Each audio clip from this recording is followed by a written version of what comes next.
My family didn't forget my birthday. They tried to erase me with it.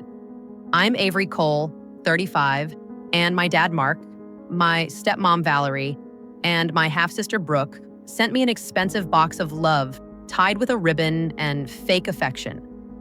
I don't even like chocolate. So I drove it to my childhood home and handed it to my 12-year-old brother, Logan, and my niece and nephew, Grace and Milo. I watched them on the living room floor, eating what I thought was candy. Hours later, my phone lit up. 3 panicked voices, 1 brutal question. Avery, please tell me you ate the chocolates. If you were me in that second, what would you feel? What would you do? Comment below, this only gets worse. I used to think the worst thing my family could do was forget my birthday. Turns out the worst thing they could do was remember it. I'm Avery Cole, 35, forensic accountant. I spend my days following money trails and catching strangers lying to banks, the IRS, investors, you name it. I can smell fraud from a mile away. But somehow, I didn't see the fraud growing inside my own family. It started with a box. A stupidly pretty box. Handcrafted chocolates. Thick, glossy packaging. Gold ribbon tied in a perfect bow. You know the kind looks less like candy and more like an apology in a luxury ad. The card said, "Happy birthday. Love Dad, Valerie, and Brooke." Those 3 names in one sentence with the word love? That alone should have been my first red flag. Here's the thing, I don't like chocolate. I've said it since I was a kid. They've rolled their eyes about it for years. So when I see this crazy expensive chocolate box, my brain does this little stutter. Why this? Why now? Why something they know I won't enjoy? I put it on my kitchen counter and just stared at it. My stomach dropped for no good reason. You ever get that feeling? No logic, no proof, just your body screaming, something's wrong, while your brain tries to talk you out of it. I told myself I was being paranoid.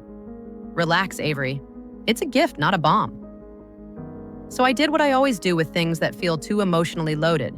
I created distance. That afternoon, I drove out to Dublin, to the house I grew up in. The paint's peeling, the energy's stale, but my little brother Logan still opens the door like it's the best part of his week when he sees me. Behind him, my niece Grace and my nephew Milo are all over the place, asking if I brought anything. I hold up the box. These came from me, I say, forcing a smile.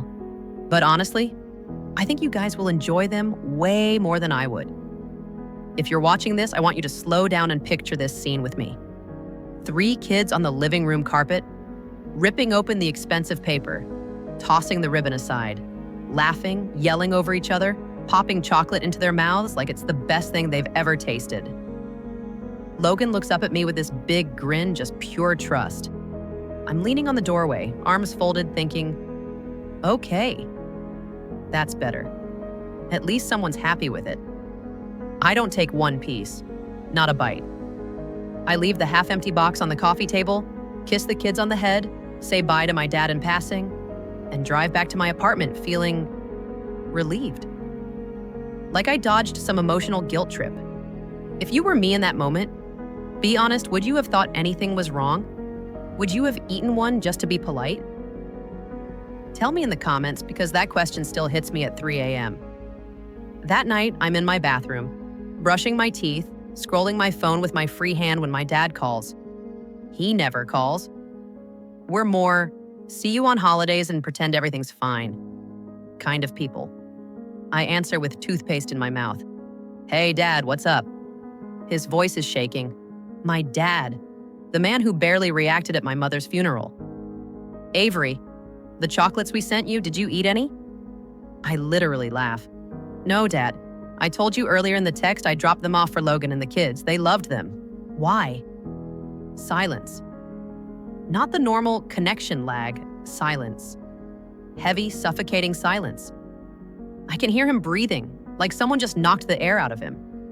Then he makes this awful sound, half sob, half curse, and hangs up. Before I can even put my phone down, it rings again. Valerie, my stepmother, the human glacier. The woman doesn't show emotion unless it benefits her. She's screaming. How much did Logan eat? Avery, tell me exactly how many pieces he had. I snap instantly. What is wrong with you?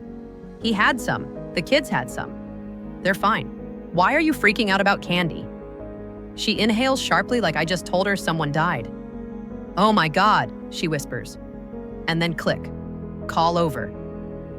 My hands are shaking now. Before I can process anything, Brooke calls.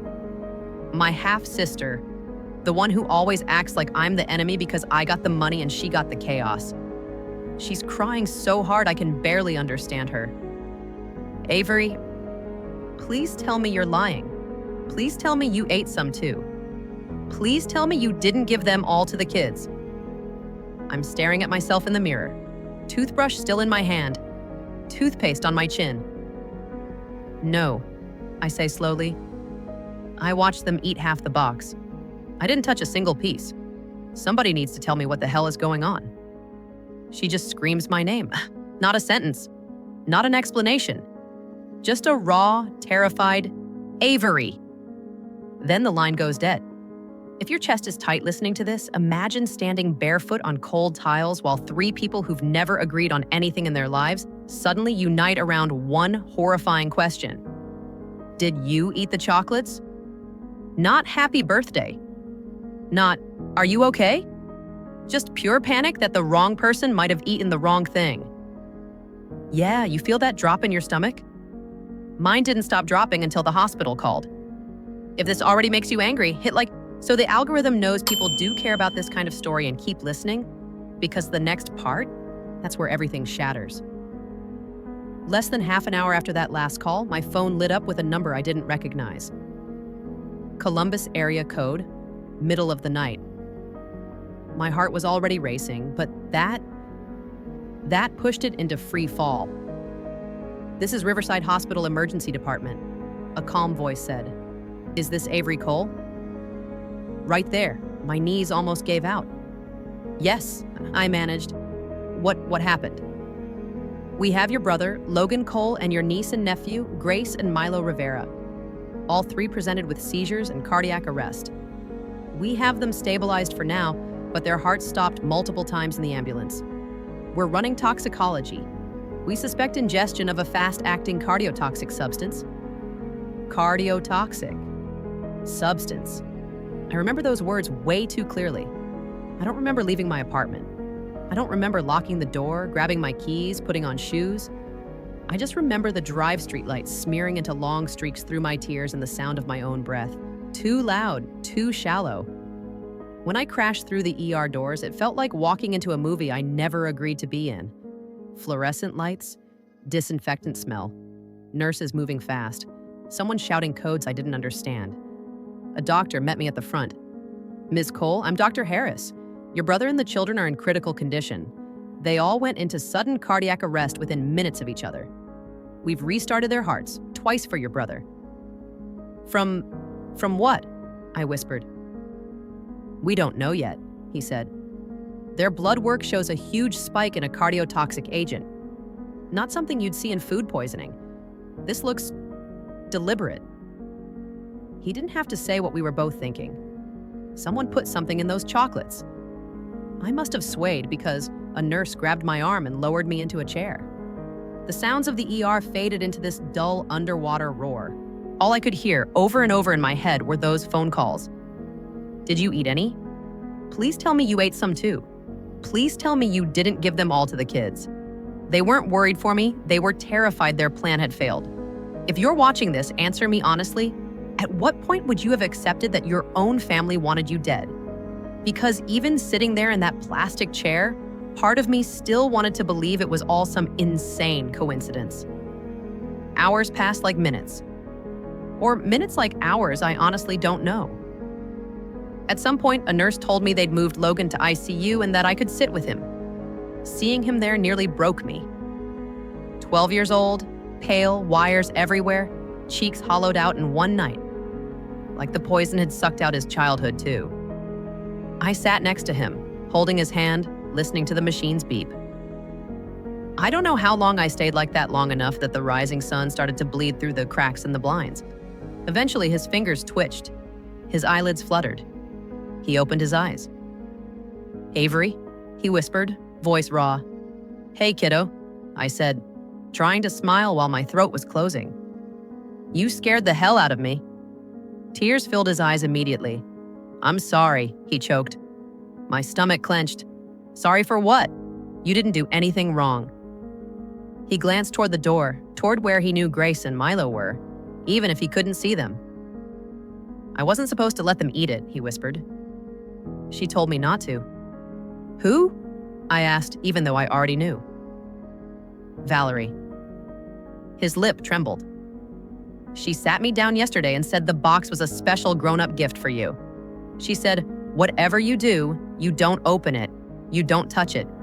You just hand it to Avery and leave the room. She made me promise. She said it was only for you." He looked at me like he wanted me to tell him it was all some twisted diet lecture. "She said it was a heart stopper," he whispered. "I thought she meant like really good chocolate." I felt the floor drop out beneath me. A heart stopper? They couldn't even resist a joke. I kissed his forehead and told him to rest. Then I walked out of that ICU on legs that didn't feel connected to my body. I didn't cry. I didn't scream. Everything inside me just hardened. On the drive back to my apartment, my forensic brain finally kicked in. I tore through my place like I was doing a crime scene sweep. The shipping bag, the fancy tissue paper, the gold sticker. I found them all in the trash, still faintly smelling like cocoa and something else sharp, metallic, wrong. This wasn't just a family drama anymore. This was evidence. I sealed everything in a clean evidence bag I had from work. Yes, I'm that person, and drove it to an independent lab in German Village that I trust more than half the big institutions in the city. I paid extra for a rush toxicology panel. The tech took one whiff and gave me a look that said, "Yeah, this is bad." While the samples were in testing, I couldn't sit still. My car took me back to Dublin like it had a mind of its own. The porch light was on. No one answered the bell. I still had a key. I walked into that living room where the kids had been on the floor hours before and found my dad on the couch, elbows on his knees, staring at nothing. Valerie was pacing the kitchen, white-knuckling her phone. Brooke stood by the fireplace, arms wrapped around herself, eyes red and swollen. No one said, "Hi." No one asked about Logan. The air was heavy with guilt and fear. I didn't bother pretending. I held up my phone, hit record, and said, "Logan's awake." He told me everything. Start talking. Valerie tried at first the fake concern, the stepmom performance. "We're just so worried about the children, Avery." "Cut the act," I said. My voice sounded like someone else's, flat, deadly. "Logan said you told him the chocolates were only for me." "Why?" My dad opened his mouth, then closed it. Brooke made a strangled noise. For the first time in my life, I watched the mask slip in real time. Valerie's face twisted. "Because they were meant for you," she snapped. "You selfish little you." "Valerie," my dad hissed. "No, Mark, she should hear it." She spat, stepping closer. "You sit on that money like a dragon while we drown. One little heart problem and it all comes to your father, to us. You were supposed to be the only one who ate them." There it was, out loud. No hesitation, no remorse, just entitlement. Brooke started crying harder. "We just wanted Logan to have a future," she sobbed. "You hoard everything. That money was supposed to be for the family, not locked away with you. It's not fair." I let the silence stretch, let my phone record every disgusting word. Then I put it in my pocket and said, very quietly, "You just confessed to 3 counts of attempted murder, including 2 children. Congratulations, we're done here. If this part makes your blood boil, share this video. People need to know that sometimes the real monsters share your last name." I walked out, closed the door behind me, and for the first time in my entire life, I stopped trying to be their daughter. I turned into what I'm best at, a woman who knows how to follow the money and bury the people who abuse it. The next morning, I walked into attorney Gregory Lawson's office with one thing, my phone. I hit play. He listened to Valerie bragging about my one little heart episode, being their payday. He heard Brooke complain that it wasn't fair I had money they couldn't touch. He heard my father say nothing, just breathe in the background like a coward. By the time the recording ended, Gregory's eyebrows were up in his hairline. "Well," he said, picking up his pen, "this is not going to go the way they think it will."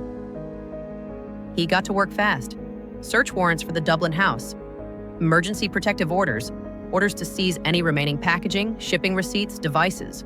At the same time, he looked me dead in the eye and said, "We're moving your money today." That afternoon, I sat in a conference room downtown and signed documents transferring every cent of my mom's $1.9 million into an irrevocable trust.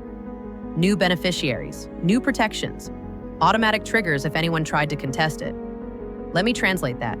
Even if they somehow dodged prison, they would never see a dollar of the future they tried to kill me to get. While I was still signing trust papers, Gregory called. Warrants executed. Police found the original shipping receipt, plus an empty container with residue that looks like it matches the box you turned in. It's enough for emergency custody moves. Then he paused. "Avery, Child Services just removed Logan from the house under emergency order. You're the only relative without a conflict. If you file today, he can be placed with you tonight." I didn't cry. I didn't cheer. Something inside me just locked into place. That night, I picked Logan up from the hospital's discharge entrance. He walked out in an oversized hoodie, still pale, backpack hanging off one shoulder, looking about 6 years younger than he did a month ago. He stopped when he saw me. His eyes flicked up to my face like he was checking if this was real. "You came," he whispered. "Of course I did." I held up my keys. "Come on, kid. You're coming home with me." He hesitated only long enough to look back at the hospital behind him. Then he got in the car and shut the door like he was afraid someone might yank it open and drag him back. The first 3 days in my apartment, he barely spoke. He curled up on the corner of my couch, hood up, controller in his hand, staring at video games he wasn't really playing. I didn't push. I left food where he could see it, kept the TV on low, sat on the opposite couch pretending to answer emails while really making sure he kept breathing. On the fourth morning, I was in the kitchen scrambling eggs when he walked in, twisting the drawstring of his hoodie. "Valerie used to say it to my face," he blurted out. His voice sounded rusted. "She'd sit me on the counter after school and say that once you weren't around anymore, we'd finally have enough money. She said your mom's savings were supposed to be for the family, not locked up with you. She said you were stealing my future." He stared at the floor. I thought she was just mad. I didn't know she meant it. Literally. I turned off the stove and slid a plate toward him. I didn't argue. I didn't defend myself. You'd be surprised how much truth comes out when the other person doesn't feel like they have to fight to say it. Over the next weeks, more came out. How Brooke joked about tuition already being set for her kids once Avery's situation is handled. How my dad would scroll his phone and pretend not to hear when they said it. How the day before my birthday, Valerie handed him the box and said, "Whatever you do, don't let anyone eat this except Avery. Got it?" You know what that does to a kid's brain? Knowing you broke the rules and it almost killed you and your cousins? He carried that guilt like it was his fault. It wasn't. It never was. It was theirs. Meanwhile, Gregory's investigator dug into Valerie's finances. Offshore betting accounts, crypto gambling apps, payday loans at 400% interest, maxed out cards, some in her name, some in my dad's, and yes, some in Brooke's for emergencies. Close to $380,000 gone in under 2 years.